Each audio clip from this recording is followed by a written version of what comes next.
olen süsteemiinsener. Lapsepõlves olin ma selline nagu sealt Lotte multikast, see leiutajate küla Lotte, et mu isa on selline leigutaja tüüpi mees, et kellel on vaja kõik asjad paremaks teha. Ja sealt sain minagi sellise kire teha asju paremaks.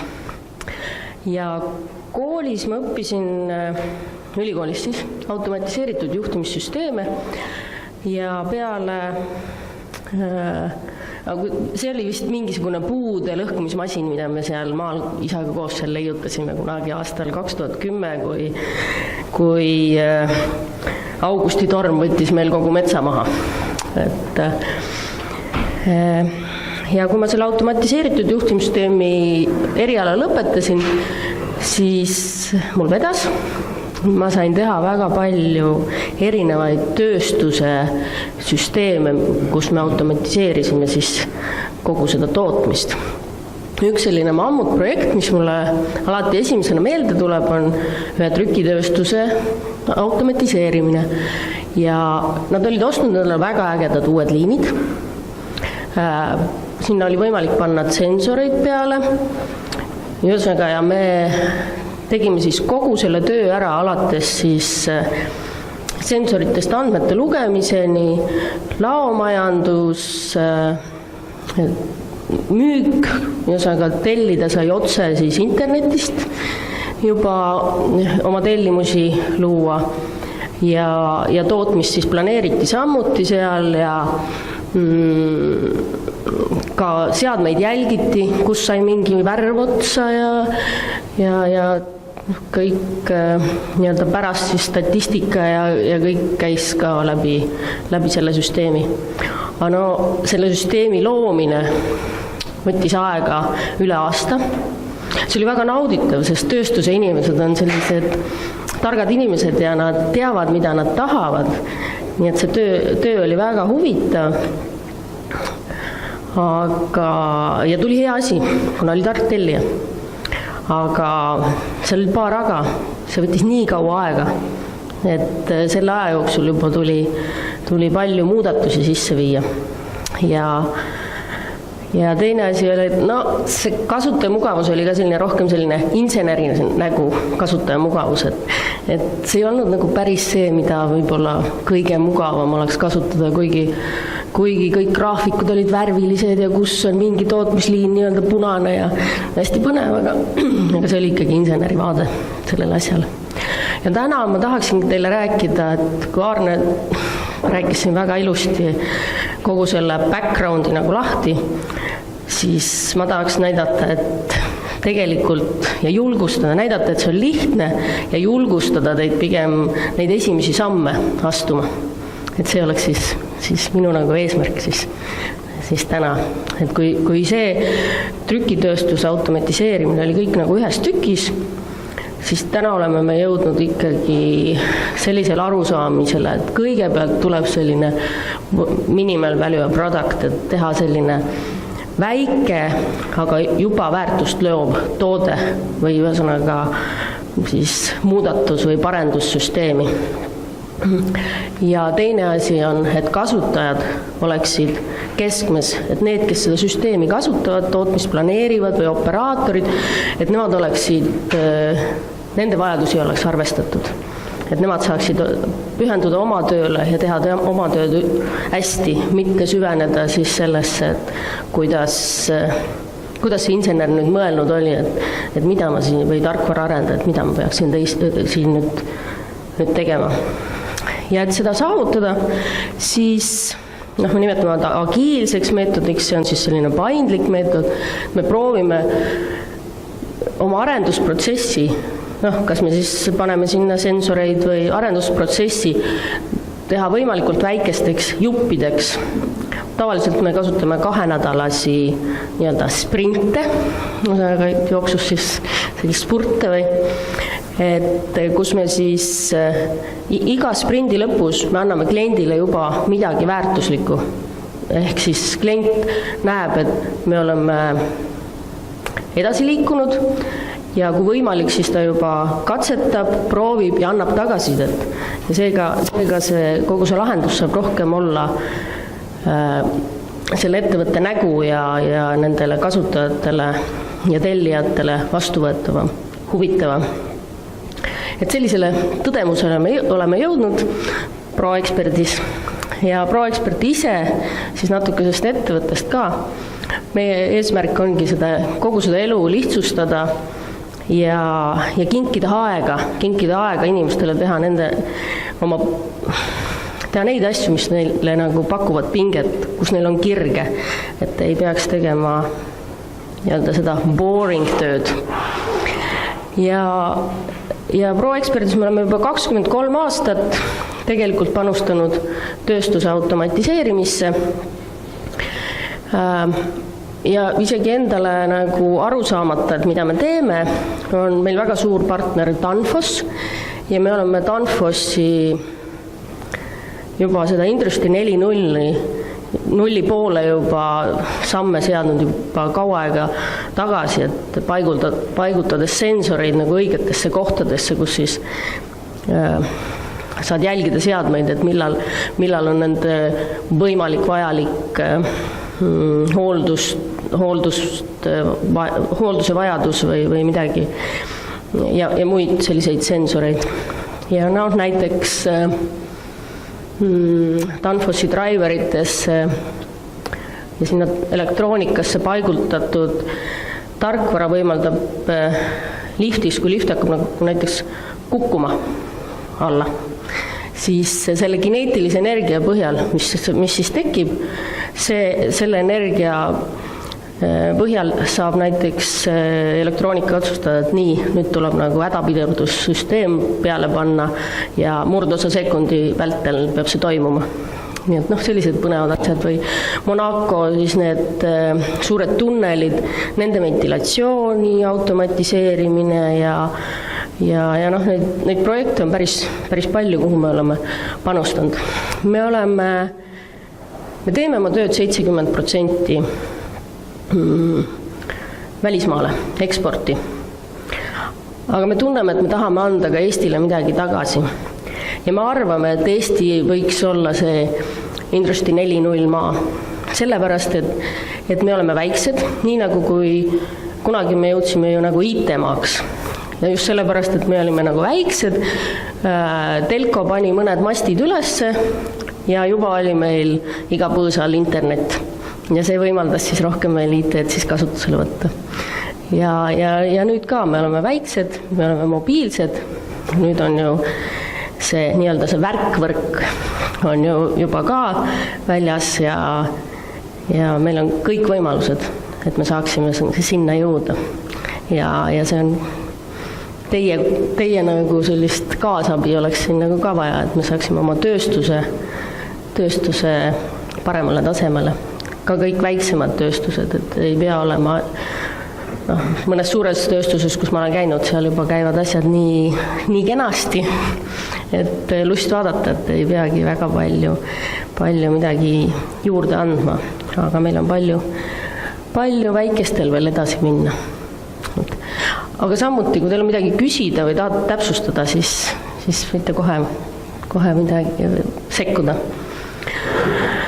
Nii, Arne andis sellest Industry 4.0-st väga hea ülevaate juba, et kuidas me kõik seadmed saame nendele ilusatele juhtimistöölaudadele kokku koguda seadmetest andmed ja see värkvõrk, mida ma mainisin, siis annab meile selleks veel võimalused, et täna me saame sensorites või on väga palju sensoreid juba, mida sa saad tõesti oma platsi pealt sealt raadioteel, raadiosaate pisike juures, need on väga ökonoomsed, ei võta palju voolu, ehk siis ja nagu eilsel Levikom üritusel mainiti, siis üks selline sensor väikse sellise pisikese antenniga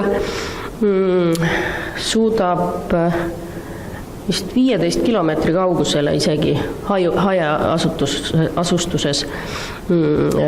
oma signaali saata. Ja ma kahjuks ei mäleta nüüd numbrit, et kaua, kui ta nii kaugele saatis, et kaua ta siis vastu pidas seal. Nii et päris võimas. Muidugi linnas see ei ole nii pikk maa, seal on segajaid liiga palju, aga no 2 kilt ikka saab. Nii et ja mis nüüd selle tööstuse 4.0 nagu alustalad on kindlasti nagu sensorid, seadmetele paigaldatud sensorid ja oluline on, et või selline hea uudis on, et täna on juba kokku lepitud kõik need standardid ja protokollid, nii-öelda masinate omavaheline suhtluskeel, et nii-öelda masinate keel, mille abil siis need sensorid saavad siis süsteemiga suhelda või süsteem siis sensoritega. Et meditsiinis on selline teema juba väga, väga kaua aega tagasi loodud ja nüüd on siis tööstuses ka. Et see lihtsustab meil uusi komponente lisada. Kui sul juba tootmises on mingi automatiseerimistased olemas näiteks, siis sa saad väga lihtsalt uusi seadmeid lisada. Ja sensoritest korjatav andmemaht on väga suur. Et see nii-öelda see big data, millest Aarne ka rääkis, et selleks on väga head lahendused. Aga no andmed ilma nende kasutamiseta ei anna meile suurt midagi. Nii et analüütika, mida andmete peal teha, on olulisel kohal. Ja veel olulisem on see, et need et juhid teevad selle järgi otsused ja planeerijad, aga et ka masinad ise õpivad. Et kui me oleme avastanud, et peale mingit voolutarve tõusu tavaliselt juhtub midagi, siis järgmine kord juba saab nagu sellist probleemi ennetada ja saata juba kas kellelegi operaatorile või tehnikule juba et märgu anda, et tule paranda süsteem ära. Et eks me ise teame, et kui mingil suurel näiteks metsaveotraktori tootmise juures, mis läheb Norra ja meil on mingisugune seal laes mingi kraana, kes neid komponente tõstab ja seda pole hooldatud ja hakkab sealt tilkuma ja enne värvimist tilgub sinna natukene õli peale ja see detail läheb värvimisse ja pärast saadetakse see Norra, heal juhul Norra ainult ja et kui palju see võib siis maksma minna, et kõik see garantiiremont teha, et olulised teemad. Ja IT-s me oleme nagu aru saanud, et inimene on hästi tähtis, et see, kes see kasutaja, et temal peab olema see töö mugav ja efektiivne, sest vastasel juhul ta hakkab kuskilt kas ümber nurga laskma nii-öelda või siis kasutab teistmoodi ja lõpuks on meil ikkagi tulemused viletsad, et kasutaja on siin hästi oluline. Ja väärtused ongi kiirus nende uute, eriti tänapäeva muutumas maailmas, et kiirus, kui sa saad enda tootmisliini ümber seadistatud, kiirus, kui sa saad mingi uue komponendi lisatud sinna, et see hakkaks ruttu kogu süsteemiga suhtlema, kiirus sellest, et meil ei ole tööseisakuid sellepärast, et mingi masin riknes ootamatult, et kuna me ei saanud enne hooldust pakkuda. Kiirus sellest, et me saame tagasisidet, nagu Aarne rääkis, tagasisidet oma tootmisprotsessist ja siis saame efektiivistada siis mingi kas protsessi või toote koostist või koostekomponenti või mida iganes. Et üks suurim väärtustest on kiirus ja kasutaja mugavus samuti, et kasutaja saab teha oma põhitööd. Ma natuke pärast näitan ühe väikse näite peal ka. Ja kvaliteet, et ka millest ma juba nagu mainisin, et kui meil on seadmed korras, töövood korras, nii-öelda disain korras ja saame tagasisidestust ka disaini nagu tootmisest, et mida võiks paremini teha, siis tuleb ka kvaliteet parem. Sellist väärtust. Ja kõige olulisem on lihtsus. Kui me võtame nüüd selle nagu kosmosesüstiku, siis ülikeeruline, et üks keerukamaid tööstuseid, aga kui me võtame ta niimoodi üksikuteks pulkadeks lahti, siis see ei olegi nii keeruline. Et ja see lihtsuse tagamine ja et see on meil ühesõnaga võib meid viia oma eesmärgile väga, väga lähedale.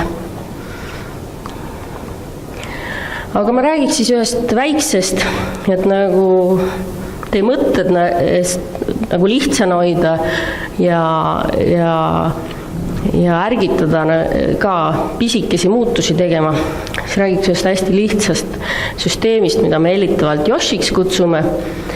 Imepisike asi, võtsime paar partnerit, kellega meie visioonid ühtisid, ka paar tööstust, elektroonikatööstused olid need, ja asusime siis mõtlema, et kus neil nagu kõige keerulisem on või mis neid nagu kõige rohkem häirib, et need samad takistused nagu kõrvaldada. Ja siis selgus, et selleks on nii-öelda see paberitöö. Et töökäsud paberil ja tööaja arvutamine paberil ja kõigepealt keegi kirjutab siia oma raportisse ja siis teine läheb ja trükib selle arvutisse, et see ruineeris inimesi ja tuli väga palju vigu. Et ei tahaks sellist asja. Ja siis saigi tehtud selline imepisike lahendus põhimõtteliselt, kus igal operaatori siis tööstuses, iga operaatori töökoha juures on väike ekraan ja ribakoodi lugeja. Nüüd, kui inimene tuleb tööle, tal on mingisugune töötõend, kõigepealt ta loeb sealt nagu ribakoodi pealt selle lahendus või enda andmed sinna sisse, seejärel see lahendus avaneb talle ja teiseks ta võtab siis selle töölehe, need veel on paberil muuses endiselt, võtab töölehe, kus on ka triipkood peal, sest ta tuleb koos mingite komponentidega, et loeb selle triipkoodi sisse ja seejärel avanebki tal selline tellimusaken, kus on siis kõik info selle tellimuse kohta. Neil on nüüd niimoodi, et nad teavad, igaüks teab, mis montaaži või mis etappi tal läbib. Tal on siin olemas juhised, ka see normaeg, kui palju partiisi on juba tehtud ja siis ta vaatab, et okei, ma pidin selle tööga jätkama, valib selle vali. Ja seejärel siis see töö nüüd on juba kestab siin juba 41 ühikut siis nii-öelda. Nii et ja nüüd siin tal on võimalik veel neid juhiseid vaadata, kuigi nad tavaliselt on juba väga, väga kogenud. Juhised muuseas tulevad nii-öelda sellest finantssüsteemist, sellest ERBist. Et ja saab jätkata tööd, peatada valmis, mis väga oluline on, et siin all on need vead, et need vead klassifitseeritakse enne, et mis tüüpi vigu on võimalik. On see nagu liiniseiskumine või on ta mingi koostöökomponendi viga või mingi muud, et need vead saavad ka kohe raporteeritud nii-öelda ja klassifitseeritud ja lisaks saab arvutada ka, et kui palju mingi vea käsitlemisele läheb nagu aega. Ja see annab oma sellise kvaliteedi osas suure panuse. Nii et nii lihtne, et ja küsiti siin ükskord, et kas see aja lugemine töötajale, et kas see nagu stressav ei ole või et kogu aeg sul aeg jookseb, siis antud tööstuses väike stress on kasulik, et see nagu paneb sind rohkem pingutama. Ja siis nende tööstuste juhid veel palusid, et kui see normaeg on läbi, siis see võiks veel punaseks minna. Nii et seda pingutust veel panustada. Ja tõsiselt see aeg, mis siin jookseb, see paneb inimesed pingutama. See väike stressitase, see paneb tõesti nagu pingutama, kõik tahavad teha hästi. Ja loomulikult on siin taga ka tulemuspalgasüsteem. Ma ei tea, palju teil on nii-öelda tulemuspalgasüsteemi tööstuses? On ikka, no väga hea. Et ja noh, see annab nagu võimaluse siis paremini seda täpsemini arvutada ja nad näevad ise ka, et millega me oleme hakkama saanud. Et selline lahendus. No, sest teil ei oleks seal võimalik näiteks sisse kuulata gamification'i ja nagu asjade nagu töötajad saavad ka oma vahel võistelda kogu selle süsteemi vältel. Just, väga õige. Ma kordaks küsimust sinna interneti ka, et küsimus oli siis, et kas seda ei võiks mängustada, et töötajad siis nagu oma vahel saaksid võistelda ja et oleks väike mänguline element ka. Just, ja väga õige küsimus. Saab küll ja ongi nii, et pärast nad saavad, kui nad oma töö on lõpetanud oma partii, siis nad saavad vaadata ka neid erinevaid graafikuid, kuidas neil on läinud, et mis on normaeg, on see mingi selline pointer ka või? Äpp, kui läks tagasi. Sa pane uuesti käima. Aitäh. See. Jah, aitäh. Et on olemas normaeg ja siis siin ta valib nagu operatsiooni, mis operatsiooni ta tahab vaadata, ja on olemas, saab ennast vaadata, et on normaeg, ma olin tubli, et mu keskmine parim, no need on näiteandmed, see ei ole nüüd parim, aga ja halvim aeg on selliseid. Et seda saab ta ise vaadata ja loomulikult saab ka vaadata seda nagu tema ülemus on ju või tööand nii-öelda tootmisjuht või kes seal siis parasjagu vahetuse ülem või kes neist siis vaadata saab. Nii et saab vaadata niimoodi ja lisaks veel saab vaadata niimoodi. Et siin, natuke tubli ma olen olnud nii-öelda, et ma olen kõige kiirem olnud siin. Aga siin on näha kõik teised töötajad ka. Aga need teised töötajad on nii-öelda, nad ei ole isikustatud. Et nad ei saa öelda, et Mari tegi nüüd väga aeglaselt või Karl tegi kiiremini kui mina. Et nad näevad lihtsalt, et teised isikud tegid nii kiiresti või nii aeglaselt siis, kui tema tegi siis kõige esimesel kohal. Ja see oli päris hämmastav, kui testiks sai neile antud sellist graafikut korra, siis järgmine päev nad tulid küsima, et kas täna ka saaks neid graafikuid, nii et see selgelt nagu teistega võrdlemine motiveeris neid. Et selline väike võistlusmoment ka. Probleemi tekkida, siis kui on võimalik andmeid kuidagi hakata võrdlema kellegi teisega, siis hakkad otsima üles neid IT-süsteemis olevaid vigu. Et nagu oli see sammulugeja, siis tehti kodus niimoodi samme, et selle ära, et kui sarnane asi oleks välistatud sellist vahendit.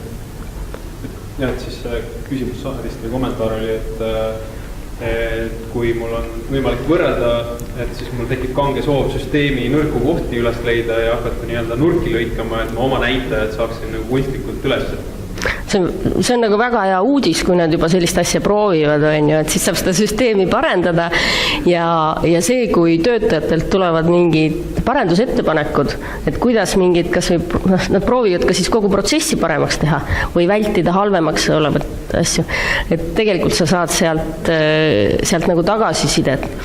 Ma kohe näitan ühte graafikut, et see on nagu ülevaade nüüd siis nii-öelda juhile, kus siin on erinevad töötajad ja et kuidas nad on mingit protsessi, kui kiiresti, et kui kiire on tema olnud keskmine operatsiooni aeg. Ja siit tulevad need hälbed nagu väga hästi välja, siit saab analüüsida, et kas oli seadmega midagi halvasti, et ühesõnaga operatsiooni aeg siin all on võib-olla see valetpidi nagu graafik all on nagu kõige kiirem, et siin on näiteks mingisugune tööseisak olnud, et selliste graafikute pealt ja kui sul need andmed on väga täpselt nagu kirjeldatud ja kogutud, siis selliste asjade pealt sa saad teha kergemini neid otsuseid, et siin on midagi valesti, tahaks teha paremaks või peaks nagu uurima, et mis siin toimus. Et kuna need on ajaliselt ka, siis see tuleb ruttu välja. kas keegi siis seal diivani kõrval nagu tegi. Kas tootmises nad vist ei saa tööd koju võtta, et valdavalt nii, et nad on ikka jälgitavad äkki. Aga põhimõtteliselt on sul nagu õigus, et üks case study, mis me tegime infotehnoloogia liiduga, siis seal oli see sama teema, et kuidas näitajaid üles aeti, oli, et kui töötajatel oli võimalik valida, mis järjekorras töid tehti, partiisid, et siis nad valisid nagu partiid, kus seadistusaeg oli väike ja see läks kiiresti läbi. Ja niimoodi nad ajasid siis oma vahetuse näitajad hästi ülesse ja järgmisse vahetusse jäid siis kõik need ebamugavad tööd, kus seadistusajad olid nagu aeglased ja läbilase oli nagu väike. Et mida seal tehti, oli siis, et töötajad kaotati võimalus ära järjekorda ise valida. Et tsentraalselt tuli siis järjekord ja seda sa pidid tegema ja sinu ülesanne oli siis teha see järjekord võimalikult hästi ära. Ja samamoodi nagu siin oli siis see vea näitad, et kui sul on normaeg on ees, et siis sind ei karistata, kui sul on täna pika seadistusega tööd. Et mõõdataksegi, kuidas selle pika seadistusega tööd, kas sa teed selle normiga ära või sa jääd nagu sellest maha ja kui sul tekivad vead, et miks selles mõttes vead, et mingi asi takistab sind selle normaega tegemist, et siis on võimalik süsteemis lihtsalt teada anda, et mis jama see oli. Et see tavaliselt tähendab, et sa 2 kuud pead nii-öelda laskma neil käsitsi üles kirjutada, mis jamasid võib tekkida. Ja siis sa saad selle ära standardiseerida. Ja tulemus oli selles konkreetses ettevõttes, et tänu sellele nendele liigutustele, mis nad siis tänu infosüsteemile tegid, oli siis muutus ka töötajate roll. Et meistri roll ei olnud enam nagu piitsutada siis oma vahetusest võimalikult palju läbi, sellepärast et ekraani pealt oli nagu näha see norm, mida töötajad pidid tegema ja nad jooksvalt nägid, et kas nad on punases või rohelises tänase töödegraafikuga ja et see oli juba tehtud, et see piitsutus oli juba nagu IT-süsteemi poolt üle võetud. Mis oli nüüd meistri roll oli see, et tema ülesanne oli, et vähendada põhjuseid, miks tekivad takistused seadistusel või tööde normi jälgimisel. Ja tema sai boonus sellest, kui järgmisel aastal vähenes siis top 5 põhjuse esinemine 15%. Kui sa suudad põhjuseid likvideerida, siis saad boonust. Kui ei suuda, siis ei saa. Et IT võimaldab tegelikult käsikäes sellega, et nagu siin Arne ütles, et IT ei tee ise mitte midagi. Ta on tööriist, et koos siis motivatsioonisüsteemidega, juhtimissüsteemidega sul on täiesti imelisi asju võimalik teha. Aga et samas on ka täpselt sama lahendust on kasutanud ka teistes ettevõtetes, kus juht lihtsalt kasutab seda töötajate karistamiseks. Et kellelt nagu asju maha võtta nii-öelda. Et siis sealt tema ei ole mingeid erilisi tulemusi saanud. Kõrvalettevõte on suutnud siis oma meeskonna tervikuna kaasata ja seal on siis see nii-öelda gamificationi efekt ka, et mis muide tegelikult tööstuses sa võib-olla ei taha, et nad nagu punnitaksid väga erinevaid tulemusi erinevatel vahetustel. Sest sa tahad stabiilset voogu, siis võimaldab sul lihtsamini planeerida asju. Et jah, sa tahaksid teada, mis see maksimum, aga voo mõttes see üks tootmisjuht ütles, et talle tegelikult ei meeldi see, kui sellised võistlused käivad. Et see segab tal natukene nagu seda tootmisvoogusid ära. Aga see on jälle sisemise korralduse küsimus. Gamificationiga saad ju kõige lihtsam näidata sellest, et kui on nagu gamification hästi tehtud, siis võid küsida oma lapsega, et tule sööma, et loota kohe, kui arvutisega säädades üle, et see gamification hoiab sind sellisest võitlusest ja sellisest nagu mindsetis, et ma saan kohe valmis. Ja siis seda puust võtta, et nii põnev, et sa ei ole tegema. Ma saan kohe valmis võtta. Et see oleks nagu töö juures, et põhimõtteliselt sama seisukoht. Ja, et kindlasti see, et kuidas muuta igavaid töid nagu huvitavaks, et see IT kindlasti on üks võimalus seal midagi nagu ära teha. Teha asju mänguliseks. Nii, aga ma annan sõna sulle tagasi. Ja sellise ühtse töölauana siis juhid saavadki teha palju otsuseid, et kuidas oma tööd kiiremaks, paremaks teha, töötajad motiveerivad ka ise ennast siis läbi siis väikse võistluse või mängu ja saame ka tootmisest erinevaid tagasisidet. Ja väärtused ongi siis sellisel pisilahendusel, väärtusel on motivatsioon, et motivatsioon panustada, üksteisega võistelda, saada parimat nii-öelda motiveerivat palka. Kuna see mõõtmine on täpne, siis on neil ka pidevalt ülevaade, et millised on nende võimalused. On võimalik ka nii-öelda see unistuste meeskond, kui siin oli näide, et mõni tootmine ei taha, et oleksid erinevad meeskondad, erinevad kiirused. Aga mõnikord on vaja, et sul oleks selline nagu unistuste meeskond või kes teeks mingi tellimuse nagu ülikiirelt ära. Siis näiteks meie näidete pealt oli võimalik panna, kuna kõik oli täpselt mõõdetud, kes kui kiirelt teeb, oli võimalik panna kokku meeskond, kes tegi selle asja 100% kiiremini ära, selle mingi partii. Et vahest sul on vaja ka sellises muutuvas maailmas teha. Mingi vahest, et kas Dream Team on vajalik koolitamiseks. Meil on 5 sarnast liini, ja iga päev on 3 vahetust. Meil on üks, kes teeb 100% rohkem, siis järelikult 50% sellest. Me saaksime käidati partada kohe palju protsente, et kõik oleks sarnased. Mina olen pigem sellest Dream Teamis ja selles võitjas siis seda, kes ülejäänud võiks koolitada. Et kuidas sa koolitada teisi, kuidas siis paremini liigutada ennast ja olla ise see tiim. Jah, et see kommentaar saalist oli jah, et see Dream Team võiks olla treenerid nii-öelda, nagu, kuidas teistele õpetada, et tõsta üldist nagu taset. Nagu. Jah. Siis analüüsida muudatuste mõju. Et kui sa teed oma protsessis mingid muudatuse, paned mingisuguse komponendi kuhugi kaugemale, mida nad peavad kaugemalt võtma, või kasutad mingit teist liimi või teist mingi koostöö osa, siis sa saad väga ruttu teada, et nüüd läks see asi palju aeglasemaks või kiiremaks kogu see tootmine. Et sellist näidet isegi nende praeguste kasutajate pealt on olnud, et ühte komponendi disaini muudeti ja kui seda disaini muudeti, siis peale seda läks üks operatsioon näiteks 36% aeglasemaks. Ja samas, kui mingit operatsiooni hakati natuke teistmoodi tegema, siis läks see oluliselt kiiremaks. Sul on kiire tagasisidestus, et kuidas see mõjub tootmisele. Iga muudatus.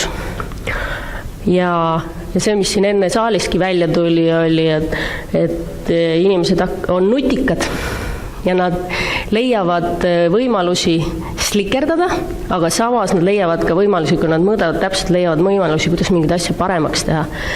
Ja 3 kuuga tuli näiteks 2 parendusettepanekut, kuidas sellist väga head parendusettepanekut, kuidas mingit lahendust või protsessi paremini teha. Nii et need on sellised pisilahenduse väärtused, mis võivad anda päris head tulemust. Nii et võib alustada ka täiesti lihtsast, väiksest asjast. See ei pea olema nüüd see Yoshi, et see võib olla mõni muu lahendus, kus sa näed, et kus mul king pigistab. Ja siis võtta mingid insenerid juurde ja vaadata, et kas me saame midagi siin ära teha. Et meil ongi, et see on üks pisikene rakendus, nagu Moblas, see Mobla, mis teil on siin käes, et seal on hästi palju rakendusi erinevaid peal. Ja selle võrra on tema väärtus veel suurem, et sa saad palju erinevate äppidega palju väärtust iseenda jaoks, kas aega kokku hoida või paremat infot.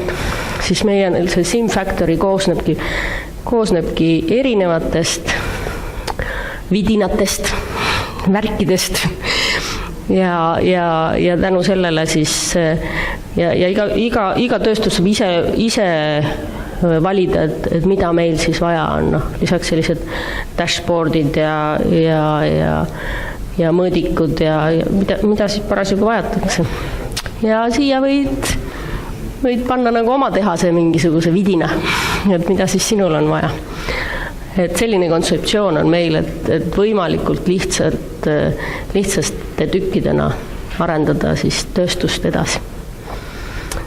Et ma loodan, et selline asi tundub teile väärt olevat ja kui teil on mõte, et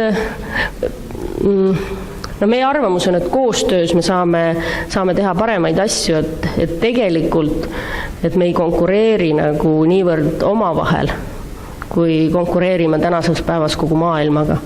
Nii et ma arvan, et me koostöös saaksime Eestis nagu mitmel alal, mitmes tööstusarus teha midagi paremaks.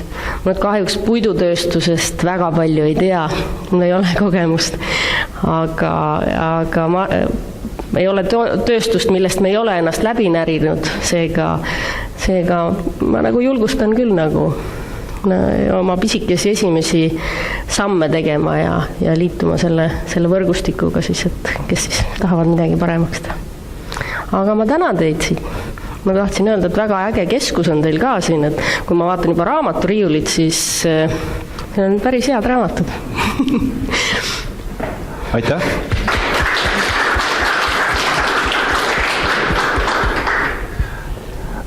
Teen jälle küsimustega otsa lahti, et kuidas Pro-eksperdi puhul on, et kui palju teie saate nii-öelda sensoritega aidata, et saab teie juurde tulla nii-öelda, et ma teen täislahendust, et tarkvara koos sensoritega või on samamoodi, et kasutate partnereid, kes siis selle sensoorikaga tegelevad? Et kuna me oleme tööstusega tegelenud nagu päris kaua, siis me saame nende sensoritega väga hästi hakkama, mis ei tähenda, et me ei kasutaks partnereid. Kindlasti me kasutame partnereid, sest kõiki asju ise ei jõua teha. Aga me oleme isegi arendanud ühele Taani tööstusele, oleme arendanud targa termostaadi, ühesõnaga nende tootearendust teinud, ehk valinud kõik komponendid, korpused ja korpused me ise ei tootnud, me tellisime selle väljast ja teinud selle seadme nagu ise õppivaks ja kõik sellised asjad. Ja et me saame nagu pakkuda nagu täislahendust, et nagu meil on insenerid, kes panevad kokku kõikvõimalikke lahendusi. Nii et jah, et saab küll, et sensoritega saame ka aidata, et meil oleme nii pikaajalised kogemused. Mis sinu soovitus on selle kodutöö kohta, et kui ma ettevõtjana tahaks kuskilt pihta hakata, et mis nii-öelda kodutöö ma peaksin ära tegema, et siis ise aru saada, et kus see kõige mõistlikum koht oleks ja siis võib-olla nagu Arne ütles, et väljast kutsuda keegi värske pilguga appi, et kes siis nii-öelda kinnitaks ära, et vot jah, tõepoolest, et see mõte, mis sul oli, et see on tõesti hea mõte, et siin on kasum peidus küll. No, ma ei tea, istu natuke maas, mõtle, et mis mul siin toimub, vaata mingi päevakese, ja mõtle, kus mu king kõige rohkem pigistab. Mis see koht on, kus mul on nagu ebamugavustunne, et siit saaks midagi või. Ja praegu neid ITL-i taga on ju palju ettevõtteid, kes oleks valmis tulema ka kuulama, et kus sa ise tunned, et sul king pigistab. Ja sealt alustada. Võib-olla see asi, kus tegelikult probleem on kuskil mujal, aga räägi sellest, kus su king pigistab. Küsimusi saalist. Annan mikrofoni siia.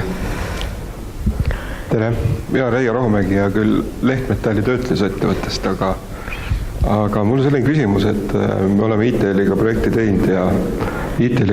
teinud ja olete meile tuttav, et kas see sama programm, see Yoshi, võimaldab ka sama efektiivset nii-öelda OE-d mõõta, ehk siis seadmete tõhusust? Mingi link on sinna ka olemas. Tegelikult selles Yoshisse oleme võtnud küll nagu töötajad. Et see on OLE? Jah, just. Okay. Aga kui me jäi silma see SimFactory, siis seal on üks vidina on ka nendeks mõõtmisteks olemas. Teine küsimus, et pusimegi praegu liidestamistega, et selline väike konksuga küsimus, et kui lihtne see liidestamine tegelikult teie võib-olla siis nii-öelda väljavaates on, et ise oleme takerdunud täna selle taha, et jah, kõik arendajad, neil on ilusad sellised pildid ees, nagu me, aga tulemus võib olla, et me oleme täna sinnamaani jõudnud, et kui valida selline natuke keskmisest võib-olla nõrgem ERP, millega on kunagi alustatud, siis võib jõuda väga lihtsalt sinnamaani, et tuleb ERP ära vahetada, sest mõned liidestamised muutuda väga kalliks. Jah, see võib nii olla.